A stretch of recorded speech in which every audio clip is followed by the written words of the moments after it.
Hello and welcome to Everyday Tarot, your daily dive into the divine wisdom of the tarot.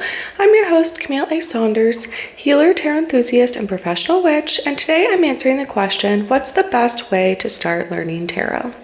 Whether you're a seasoned tarot reader or just starting to explore, this podcast offers daily insights, intuitive messages, and practical advice drawn from the cards.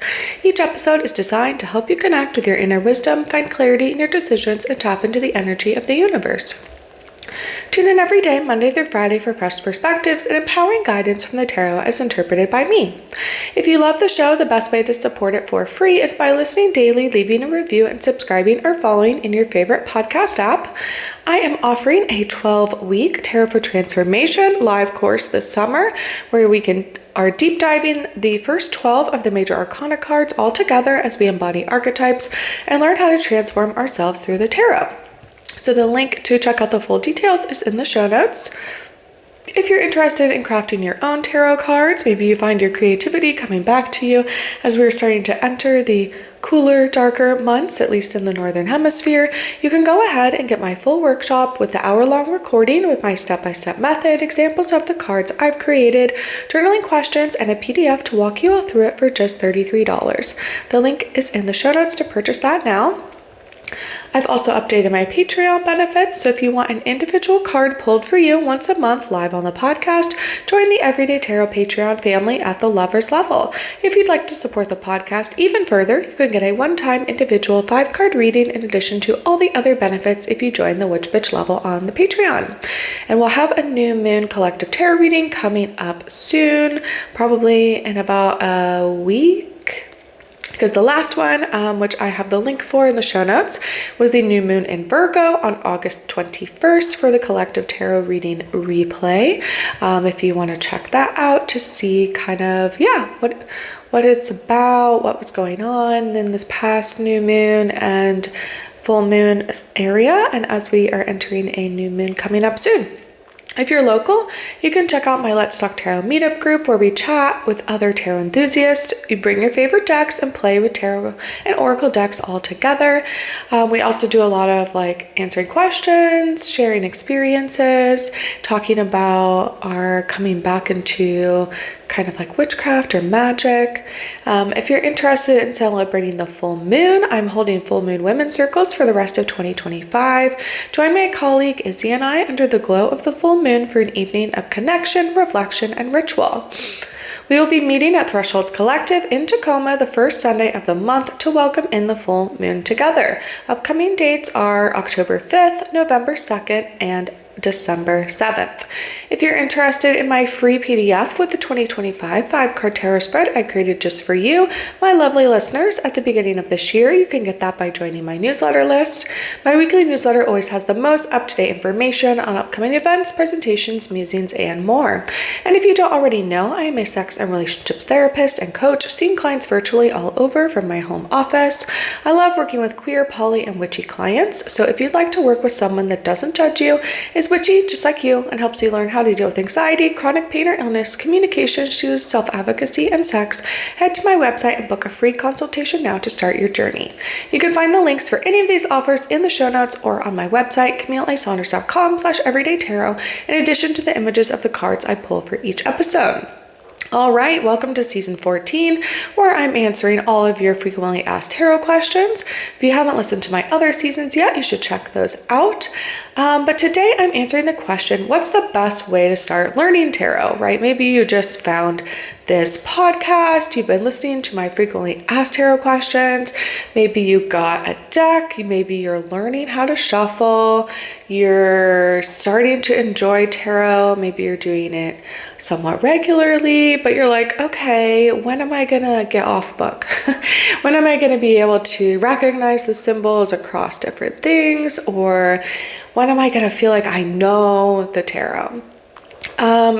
So I wanted to answer this because I feel like it's both obvious and not, but at least for me, the way that I learned it was by reading for myself and then starting to read for other people, even if it's just for fun or being in community in any way. Again, you could come to my tarot meetup groups if you're local to me. If not, you could check out your own like witchy local groups. I use meetup.com again to run mine, but I know at least where I live, there's some kind of like tarot witchy thing going on. Usually the groups start on there. If you have local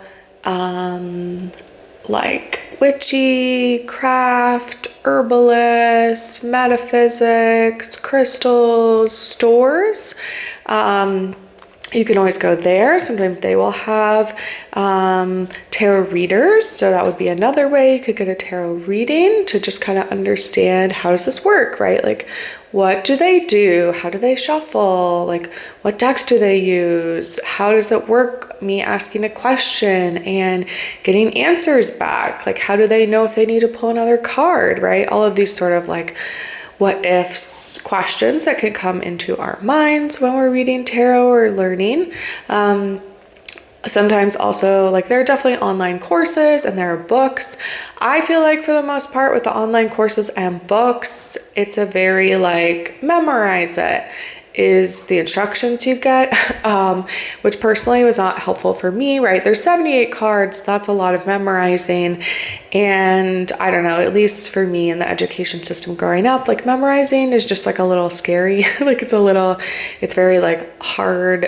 It's like, do this, remember these things. And I think every tarot deck is different. Again, you could start with a more traditional Rider-Waite-Smith deck that was created in the early 1900s to kind of go to like the OG type of deck. There are also other decks created by other people in the past where decks have been kind of modeled off of that now. But yeah, I would say if you have a deck, you're reading for yourself, like next steps would be, yeah, try to find some community around it. Either read for friends, start telling your friends, just bring your tarot deck everywhere. Be like me, bring your tarot deck in your purse, in your bag when you travel. And I feel like once I started, and you could be like me and like post your spreads on Instagram. Like I would just post, I literally didn't even post like what the spread was. I would just post a picture of the cards I pulled in my Instagram story. And that was like what kind of kicked off people knowing that I did tarot, even friends of mine that like I wouldn't have necessarily shared it with them, or maybe if they came to my house, they would see it on my bookshelves or things. Like I keep mine out a lot now and I do bring them kind of everywhere I go, but I realize that's maybe like not the norm. But yeah, that was kind of like how I clued in, like other friends could clue into the fact that I did tarot, and then they started asking me, or even like my siblings or like extended family or other people I know. You could be like me and have a podcast, right? Obviously then like people are going to know you do tarot and they're going to want to talk to you about it and have like share their opinions or experiences, which is very cool. But yeah, I think reading for other people is really what kicked off a lot of my learning, because it also sort of forced me to not always just like I do still read the book, but not just like sit there and like read the book description for the person, because to some extent like people could do that for themselves. So sometimes I would read it and then I would kind of go off into like, oh, okay, I think this and this, and like, what do you see? And often people will see symbols or things in the card that like I would not have paid attention to, or just mean different things to them.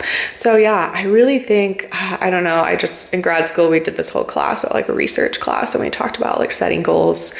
And I'm sure you've heard it before, but right, like part of helping yourself keep accountable and like have support and enthusiasm around your goals is by telling other people. So I think with tarot, like this is kind of similar, like start telling other people, even if it's just like one other person, you know, maybe they do oracle or runes, or they're like crystals, or, you know, maybe they like another kind of like maybe divination or witchcraft realm. If you want to check out other of those options, you can listen to season 13 where I talked about different types of divination in the Harry Potter series, but also just kind of like descriptions of different kinds in general. And then what else? yeah, I have a tarot and witchcraft season. So kind of talking about like, oh, are you into astrology? Like, okay, how does that align with tarot? And just different things like that. So yeah, that's kind of what I would say is like start to share this part of yourself with other people. I know it's scary. I know that you might not feel like you really know the tarot. I mean, obviously reading for yourself is also helpful.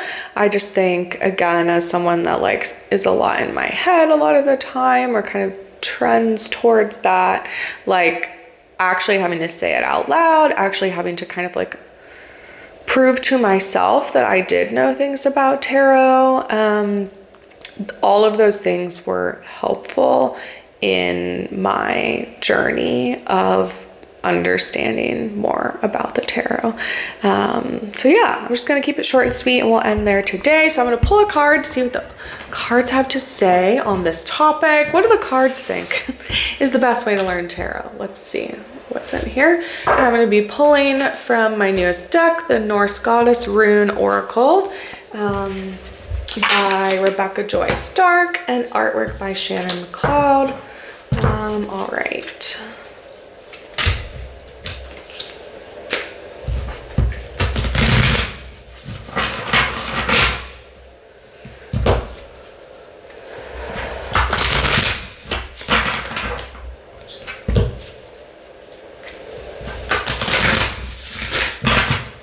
Okay. I pulled number 35, Lagus Merkstav, which is run, which is overwhelm, a loss of control, and confusion. Interesting. And it kind of depicts like a siren, that's almost what I would say, or like a mer person that's in the water. I pulled this card last week as well. It says, I am Ron, in the depths I dwell, sailors I drag to my halls in a swell, drowned by the ocean to live on in my realm, may Lagus Merkstav guide you from overwhelm.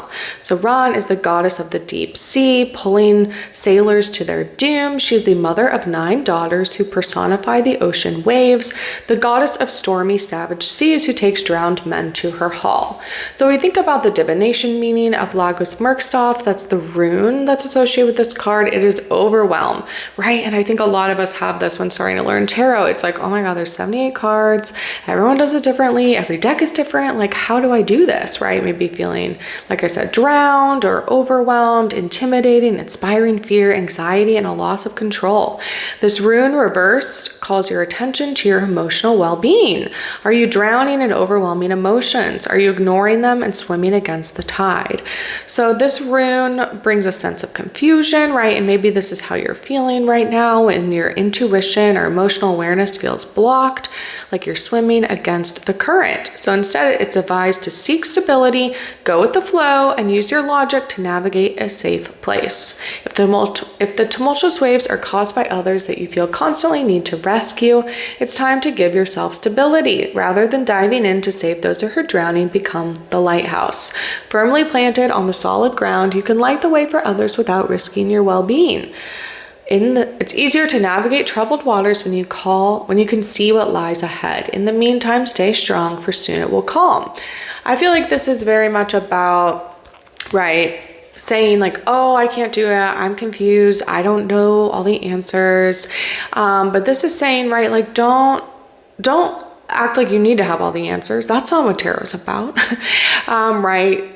Try to tap into your intuition and emotional awareness, right? Like maybe work on that if it feels blocked or chaotic. And then, right, advise to seek stability, right? Find the people in your life, in your community, at your witchy store that might be helpful to you, right? That might be open, or celebrate this, or just feel like maybe you find some community, maybe you find a tarot class with other people, maybe you have someone in your community doing kind of what I do, like social tarot hangouts where everyone practices pulling cards together. So don't feel the need to know everything right now, right? It's okay to feel overwhelmed, and then, right, light the way for others without risking your own well-being. Focus on yourself and what you need, and maybe that's to go slow, right? And maybe that's to just tell one other person you do tarot, and that's okay. All right, so links for the tarot decks I talk about will always be in the show notes and on my website if you'd like to look at them or purchase them. And thanks for joining me today on Everyday Tarot. Just as a reminder, the podcast comes out daily, Monday through Friday for all of 2025. You can email me, me@CamilleSaunders.com with your thoughts, questions, and more. All right, see you soon. Bye-bye.